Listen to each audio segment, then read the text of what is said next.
Assalamualaikum warahmatullahi wabarakatuh. Bismillahirrahmanirrahim. Alhamdulillahi rabbil alamin. Wal 'aqibatu lil muttaqin. ولا عدوان إلا على الظالمين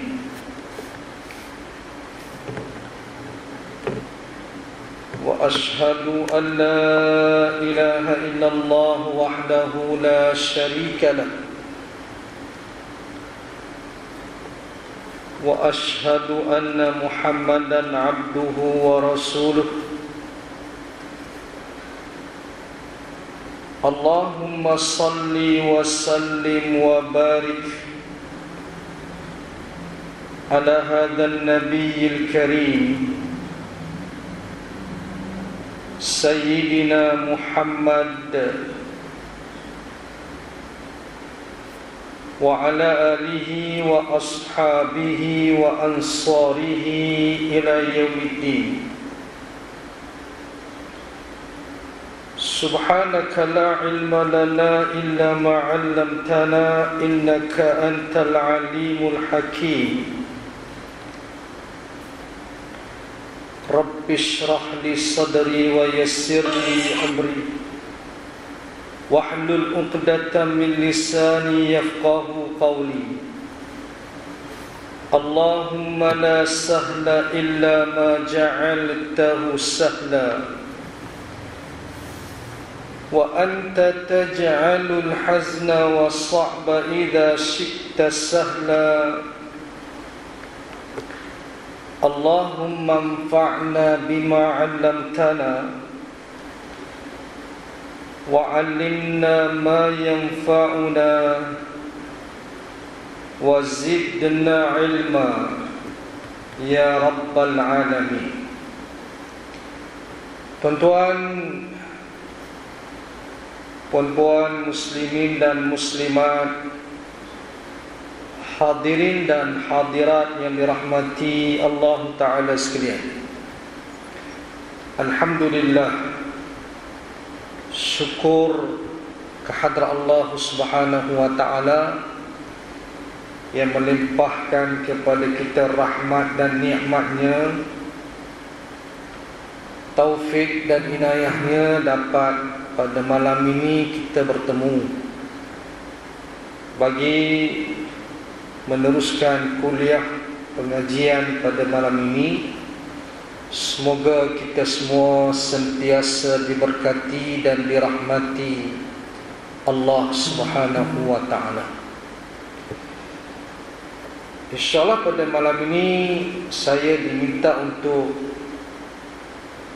mengupas tajuk sihir, yang merupakan satu tajuk yang besar sebenarnya.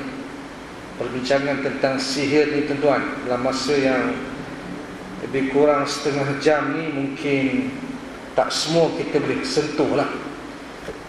Jadi mungkin kita lihat sedikit dan apa-apa yang patutlah berkenaan dengan tajuk ini, insyaAllah. Bermula dengan pengertian sihir. Apa yang dimaksudkan dengan sihir? Bagaimanakah ia boleh berlaku? Dan juga bagaimana kita nak mengenali tukang sihir. Dan kalau ada masa kita lihat sedikit bagaimana untuk kita nak mencegah daripada kita terkena sihir.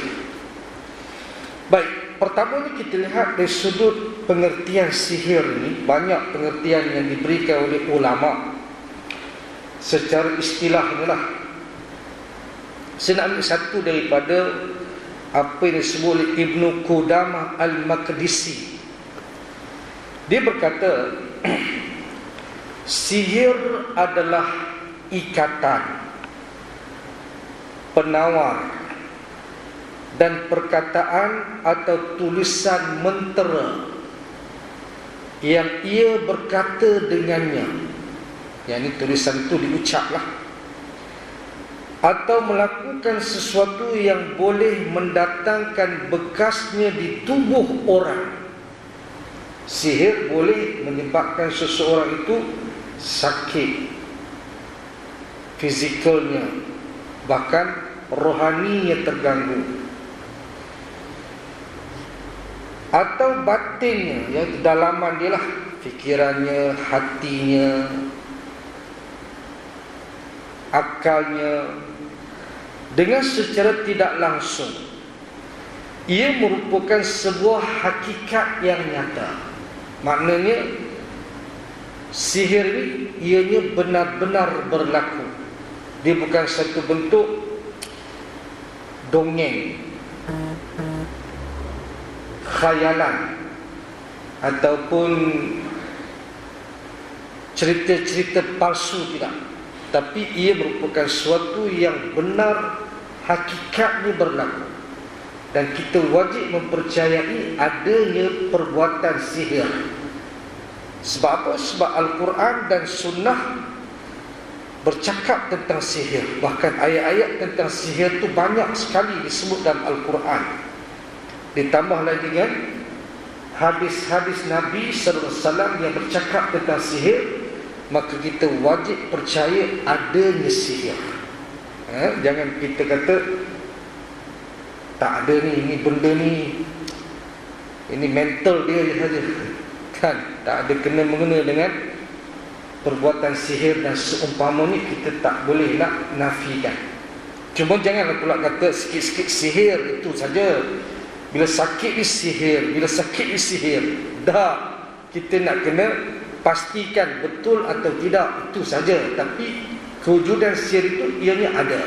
Kita tak boleh nak nafikan. Baik, ia merupakan sebuah hakikat yang nyata. Kerana di antara mangsanya ada yang mati. Ada yang mati dengan sebab perbuatan sihir. Antaranya tuan-tuan, sihir santau. Itu merupakan satu sihir yang amat bahaya. Bila mana seseorang ni kena santau ni tuan-tuan, bukan setakat jin ada dalam badan dia, bahkan ramuan-ramuan yang berbisa ataupun yang miang, gatal, yang menyebabkan badan tu jadi menyucuk, kemudian rasa gatal, miang, kan, rasa pijak.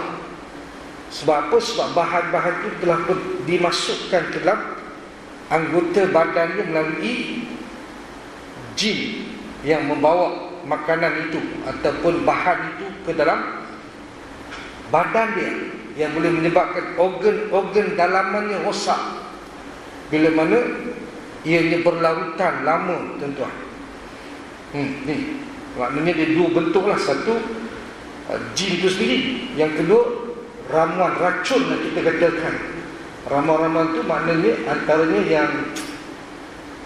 yang berbisa, yang jenis tajam, yang jenis miang, gatal, kan, miang buluh, miang rebung.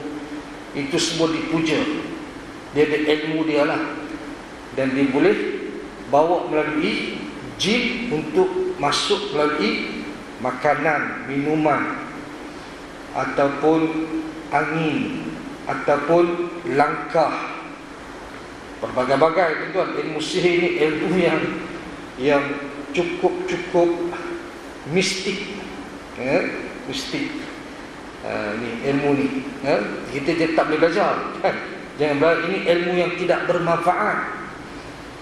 Kalau belajar pun buat apa, kan? Sebab kita ilmu ni kita nak amal. Jadi sebetulnya belajar ilmu sihir hukumnya haram. Sebab ada orang kata belajar boleh, amal tak boleh. Nak belajar buat apa kalau berapa tak boleh beramal? Tak ada faedah pula, kan?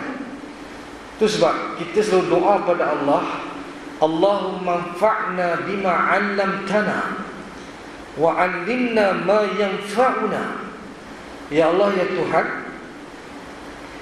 Kau manfaatkanlah ilmu yang kami pelajari, dan Kau ajarkan kepada kami ilmu yang bermanfaat. Nampak tak? Kita minta pada Allah ilmu yang bermanfaat. Ni ilmu yang mudarat, ilmu yang tidak ada manfaat. Bahkan dia boleh membawa seseorang itu melakukan perbuatan syirik kepada Allah dengan sebab ada unsur-unsur pemujaan kepada jin syaitan dalam bentuk minta pertolongan dan perlindungan untuk mereka itu melakukan sesuatu hajat yang nak daripada orang tukang sihir ataupun orang yang mengupah tukang sihir untuk melakukan perbuatan sihir. Jadi mati ada, tuan-tuan. Antara yang saya ingatlah kes kematian seorang budak, anak saudara saya lah. Dia usia dalam 4-5 tahun lah. Dia sakit tiba-tiba, tuan-tuan. Bawa ke hospital pun hospital tak tahu apa sakit budak ni. Perut dia kembung lah, apalah. Cuba berubat tetapi tak berjaya. Akhirnya meninggal dunia. Meninggal budak tu, ringkas itu meninggal. Tak lama kemudian, beberapa bulan kemudian, ibu kepada budak yang meninggal ni, dia melahirkan anak, dapat baby baru. Jadi suami kepada ibu ni, dia tanam uri depan rumah dia. Dia ada korek tanah nak tanam uri. Dia jumpa baju anak yang lama dia dulu, yang meninggal tu, ditanam dalam tanah. Maknanya baju tu telah pun dijadikan sebagai bahan pemujaan yang menyebabkan budak tu sakit dan akhirnya meninggal dunia, tuan-tuan. Ini berlaku. Nak dia cerita ni, jumpa baju tu, baju budak tu jumpa dalam tanah tu, tuan-tuan. Itu sebab antara bahan-bahan yang boleh dijadikan sihir, pakaian kita. Nabi sendiri disihir dengan rambut ataupun bulu yang gugur ketika Nabi duduk dan di rumah ni, diupah seorang perempuan, anak perempuan, oleh tukang sihir Labid bin Al-A'sam untuk mengukir bulu-bulu yang jatuh tu, dibawa kepada tukang sihir untuk dipuja dan akhirnya Nabi disihir. Nabi pun kena, tuan-tuan. Kalau kita ni boleh kena, tuan-tuan, dengan izin Allah lah, kan? Kita jangan harap, maknanya kita jangan pula minta dikena, kan? Tuan-tuan, orang yang kena sihir ni, tuan-tuan, memang kesian. Bahkan saya sendiri pun pernah kena, tuan-tuan. Saya ingat selama saya mengumpat orang ni, tuan-tuan, start daripada 2003, belajar dengan almarhum Ustaz Ismail Qamus, kemudian belajar dengan almarhum Ustaz Harudin, praktis, tuan-tuan, 2003 hinggalah hari ini. Di malam ni pun ada rawatan juga. Tadi pun ada rawatan. Masa tahun lepas, tuan-tuan, lepas raya, kan, saya ialah tak boleh tidur. Tak boleh tidur, tuan-tuan. Makan tak lalu, tidur tak boleh. Nak tidur bila? Dekat waktu subuh tu, pukul 5 lebih tu, masa tu dia nak tidur. Tengok bagaimana kerja setan tak nak bagi kita selat subuh. Yalah, kalau kita dah tidur waktu tu, terlajak lah, tuan-tuan. Dekat subuh tu, masa tu lah mata nak tidur, tuan-tuan. Tapi main kita duk letak badan ni, duk tengok mata duk dilap-dilap lah. Tak boleh tidur, tuan-tuan. Tak boleh. Heran dulu. Makan ubat, pergi hospital ambil ubat tidur, tak boleh tidur. Tak pelik ke, tuan-tuan? Last kita tak makan, kan? Buat apa makan? Makan pun tak boleh tidur, kan? 3 bulan lebih kurang, tuan-tuan, kena minta kawan datang berubat. Kita sendiri, tuan-tuan, tak boleh mengubat diri kita. Tak boleh. Walaupun kita ni duk mengubat orang, dan kita bila orang cerita tentang sakit dia tu, gangguan dia tu, bila kita kena, baru kita tahu macam mana gangguan yang orang tu hadapi. Kita dah rasa dah, tuan-tuan. Siapa tak rasa dia dah tahu. Oh, azab, tuan-tuan, azab. Ni, ialah tak boleh tidur. Lepas tu pula, Lepas subuh nak tidur pun tak boleh. Siang tak boleh tidur, malam tak boleh tidur tuan-tuan. Tak pening kepala. Kan? Sakit jiwa tuan-tuan. Tidur ni nikmat. Nikmat tuan-tuan. Siapa boleh tidur tu alhamdulillah. Tak boleh tidur tuan-tuan memang jangan. Hampir 3 bulan tuan-tuan. Saya rawatan, kawan saya buat rawatan saya, alhamdulillah sihat. Sekarang ni boleh tidur lah. Alhamdulillah. Tidur. Kemudian kita nak jumpa orang pun kita tak nak. Tengok orang ni pun kita tak boleh, tuan-tuan. Tak boleh tengok orang, tak boleh pergi, tak boleh keluar rumah, nak duduk di rumah. Tak nak campur, tuan-tuan. Jadi kita punya jantung ni kan macam sakit jantung, tuan-tuan. Pergi jumpa doktor buat ECG. Doktor kata tak apa, darah okey. Tuan-tuan, bahkan saya pernah buat stress test. Tak apa.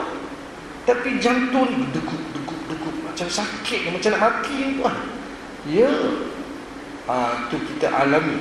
Kita rasa kita ni dah tak kena kot kan. Kita dah amalan dah. Nabi pun kena.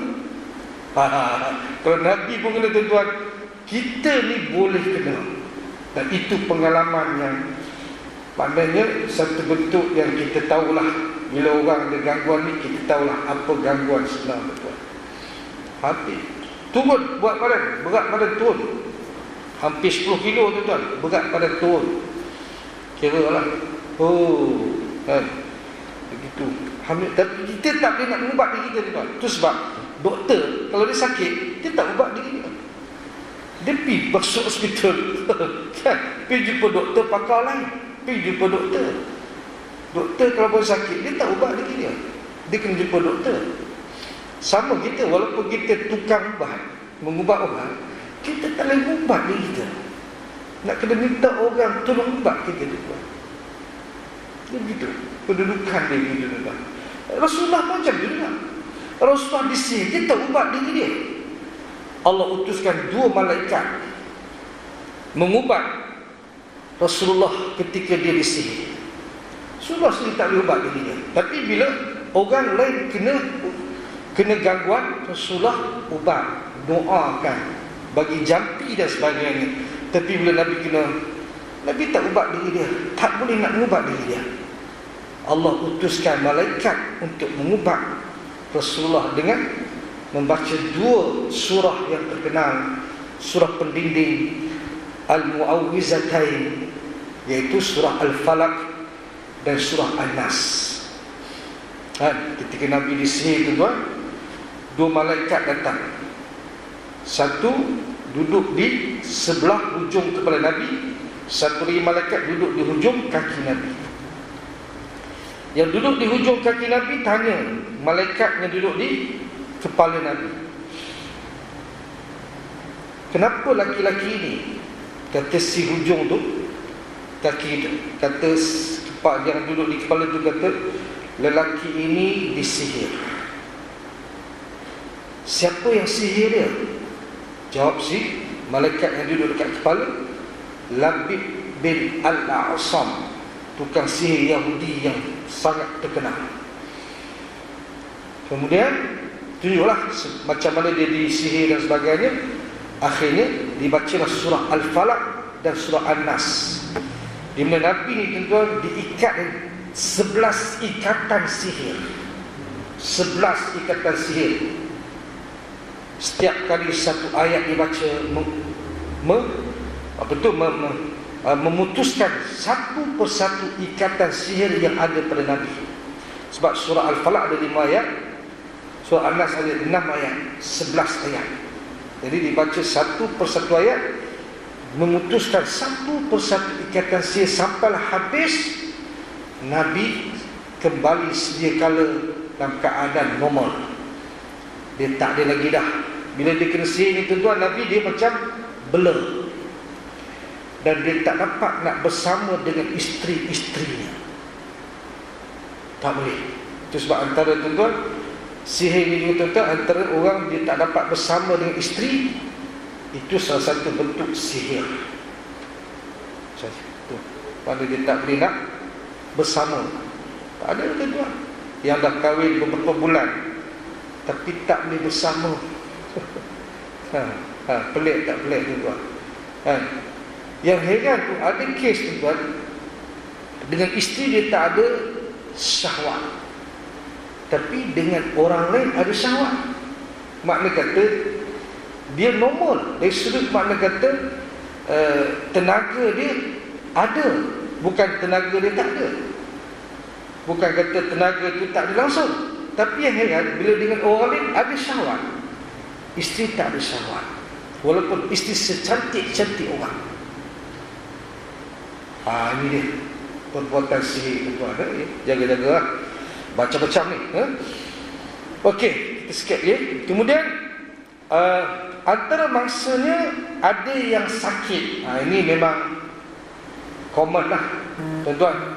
Sakit ni biasa lah. Sakit ni maknanya doktor tak dapat pesan punca penyakit, tak dapat, tapi sakit. Cek darah okey, jantung okey, buat ICT okey, buat apa lagi, CT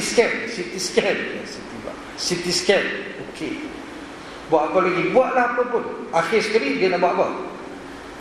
Ambil air tulang belakang. Tu pun ambil air tulang belakang pun tak ada apa juga. Tu ada satu kes tu, budak dia kena gangguan. Lepas dia main bola petang main bola, lepas tu dia balik dia sakit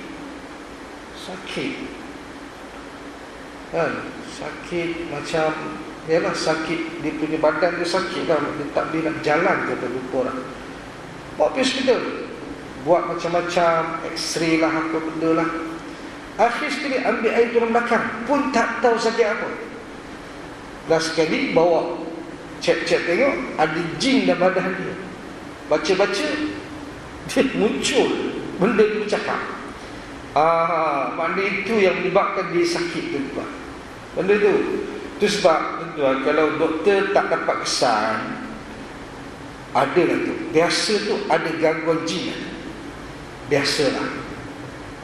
Jangan sampai ambil air tulang belakang tuan. Jangan lagi, jangan. Kita kena cuba ikhtiar rawatan Islam lah. Tuan-tuan jangan pula pergi jumpa bomo. Kan? Bukan jumpa bomo, jumpa pengamal perubatan Islam. Itu yang kadang-kadang kita pun tak tahu yang mana satu betul ni. Kan? Susah juga kita pun. Tapi insyaAllah kalau di Darul Syifa, itu insyaAllah lah, itu kira rawatan yang syar'iyah tuan-tuan. Tapi kalau tempat-tempat lain saya tak tahu lah. Darul Syifa tu antaranya lah. Ada juga tempat-tempat lain. Tengoklah keadaan dia kena tanya orang yang ahli lah. Yang kita pergi pada rekomen, ada setengah tu tukar rekomen tu siapa dia? Kan? Itu pun kita kena jaga-jaga. Baik, sakit itu sakit tu biasalah. Sakit kepala tuan-tuan, kalau doktor kata migraine, biasa makan ubat sekejap je, lepas tu sakit balik, dia tak sembuh. Tu biasa tuan-tuan. Kalau sakit kepala yang berpanjangan tu mana ada tu, biasa tuan-tuan. Ataupun sakit perut, kan? Sakit pinggang yang tak sembuh-sembuh, sakit lutut, duduk kat lutut. Biasa sakit tu dia duduk kat situ lah tuan-tuan. Baru ni dia duduk kat jantung, kan? Dia pergi klinik tuan-tuan, dia pergi klinik hospital Shah Alam, kan? Cek doktor kata tak ada apa. Doktor pun bagi ubat juga, dia bagi ubat juga, kan? Bila kita tekan sini, menjerit lah. Makna di situ duduk. Biasanya kalau sakit tu kat mana, kat situ dia duduk, kat sini ke, kat perut ke, kan? Biasa tuan-tuan kepala lah, dia main ke kawasan ni tuan. Sebab apa? Kawasan ni kawasan fikiran. Kepala ni kawasan main kita tuan-tuan. Inilah tempat yang dia selalu duduk. Ini dia. Tu yang fikiran buntu, lupa, kan? Sikit-sikit lupa apa, kan? Muda lagi 30, 40 dah lupa lah, kan? Tak pelik ya tuan-tuan. Dia yang melupakan. Benda tu syaitan, tuan. Dia boleh melupakan kita. Ataupun apa dia, pening kan, ataupun berat kepala ke apa, macam-macam lah.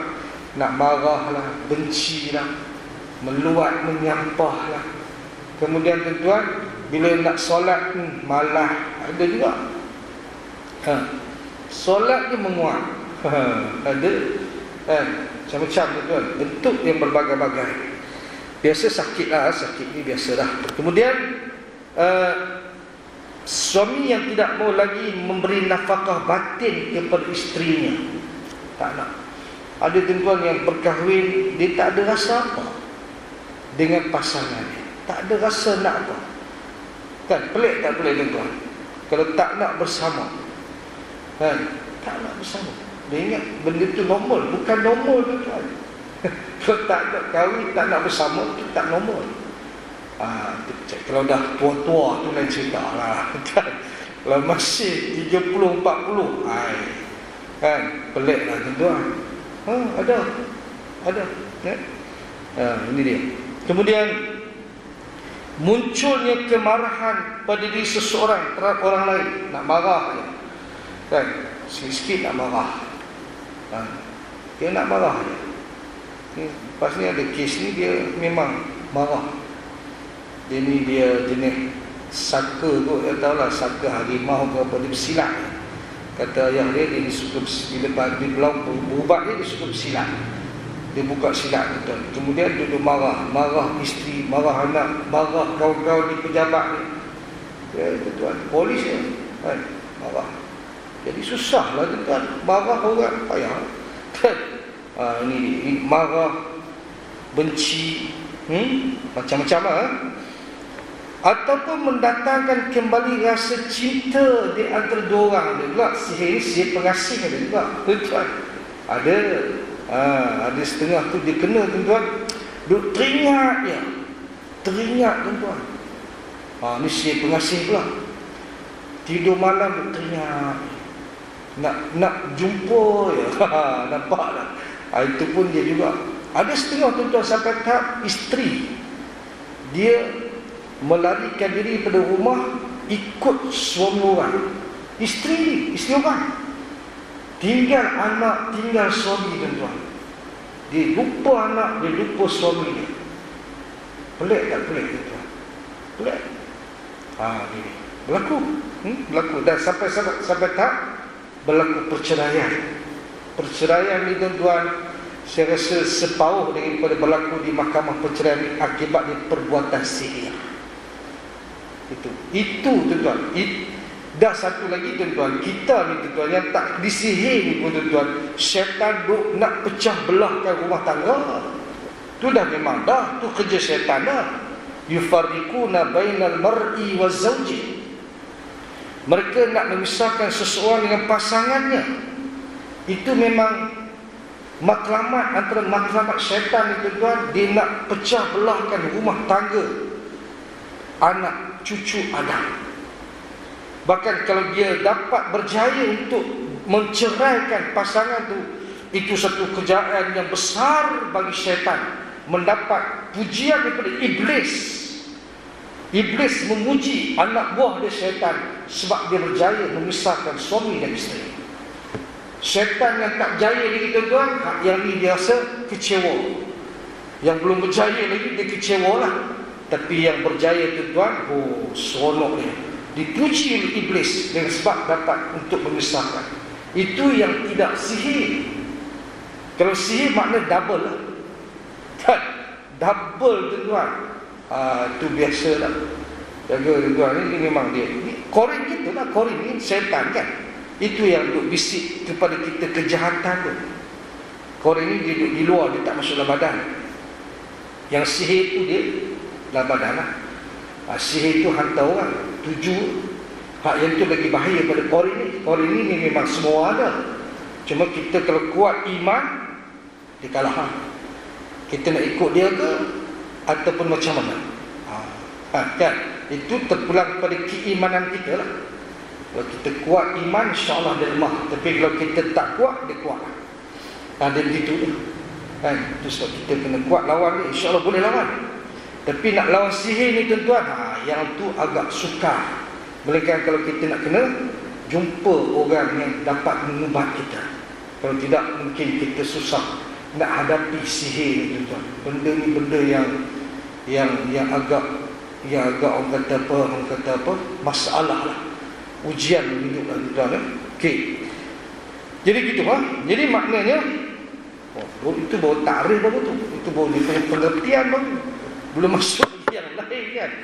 Itu dia kata, perbincangan sihir ni tentang panjang sebenarnya, panjang. Cuma kita dapat sentuh yang mana boleh sentuh lah. Okey.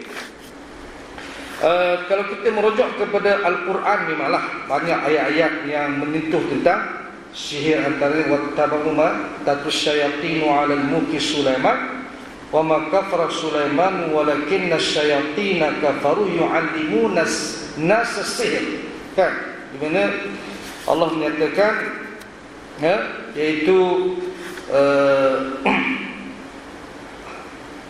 syaitan lah yang mengajarkan kepada manusia akan sihir. Syaitan maknanya sihir ni tuan-tuan, dia ada hubungkan dengan manusia, syaitan. Dia mesti ada. Itu sebab tukang sihir dan syaitan merupakan dua sekawan dalam melakukan kejahatan kepada manusia. Dia tak berlaku tanpa ada gabungan di kedua ni. Tukang sihir dengan syaitan, itu sihir. Tapi kalau syaitan saja, itu singgah, sampuk. Itu lebih mudah lah. Kalau yang jenis sampuk, lebih singgah ni tuan-tuan, insya-Allah hak ni kes yang mudah. Tapi sihir ni dia agak satu benda yang agak payah jugalah, tengok keadaan lah kan? Sebab kadang-kadang bila dah keluar benda ni, dia hantar lagi, dia tak puas hati. Jenis lagu tu. Ada yang sekali hantar je, lepas tu okey dah. Yang jenis dia hantar berkali-kali tu, dia tak puas hati tuan-tuan. Dia mengikut. Ada yang kes baru ni, dia lepas dia duduk dekat mana, Banting. Lepas tu pindah ke mana pula, sampai hari ni ke Johor, ikut juga betul. Sihir tu makna dia mengikut lagi. Kadang-kadang kita bukan setakat dalam negara, di luar negara pun dia ikut juga. Kan? Ini perbuatan sihir kita. Dan Quran dan hadis, kalau kita lihat bagaimana sihir ini merupakan salah satu dosa yang besar, 7 dosa besar kan.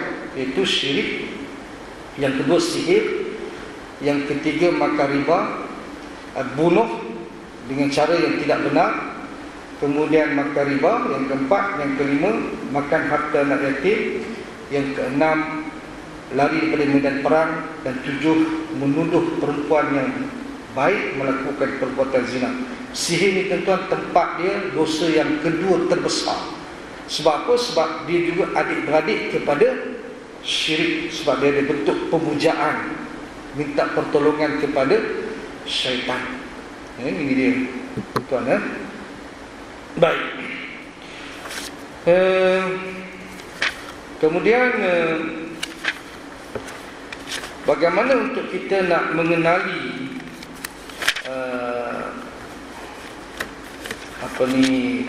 tukang sihir ni tuan-tuan. Dan sihir ni macam-macam tuan-tuan. Sihir ni ada sihir pemisah, sihir pembenci, sihir pengasih, sihir penunduk, sihir penyakit, sihir pendarahan. Kadang-kadang tuan-tuan ada perempuan period dia tak betul. Ada sihir rendah diri, makna dia tak nak jumpa dengan orang, duduk menyendiri, dia tak boleh duduk dengan orang. Itu panggil sihir rendah diri pun ada.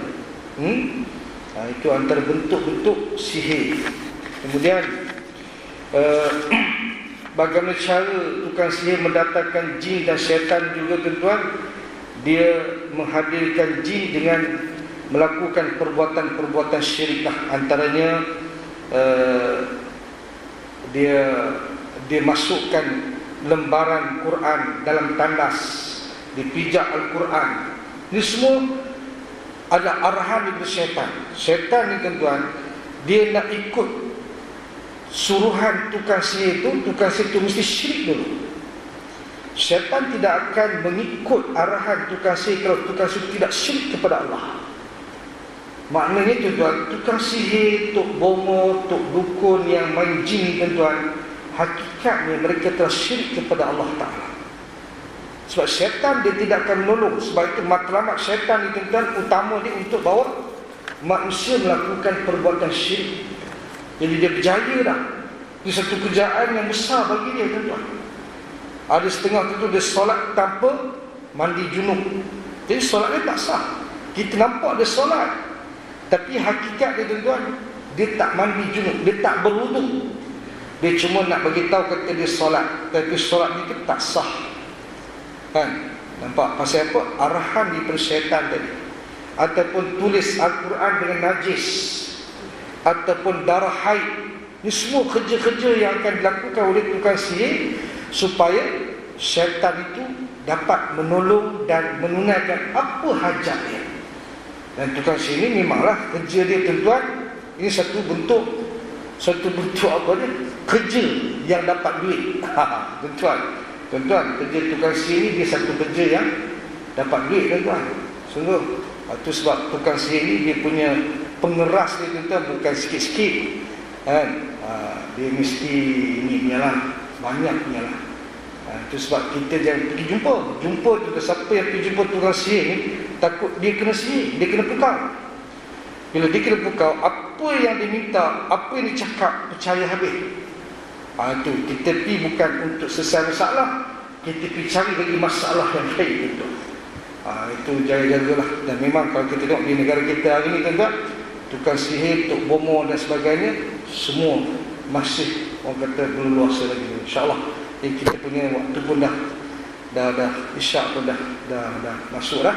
Jadi kita berhenti setakat ini dulu. Kalau ada waktu lain kita bersambung lagi lah insyaAllah. Wallahu a'lam. Aqulu qawli hadha wa astaghfirullah li wa lakum. Wassalamualaikum warahmatullahi wabarakatuh.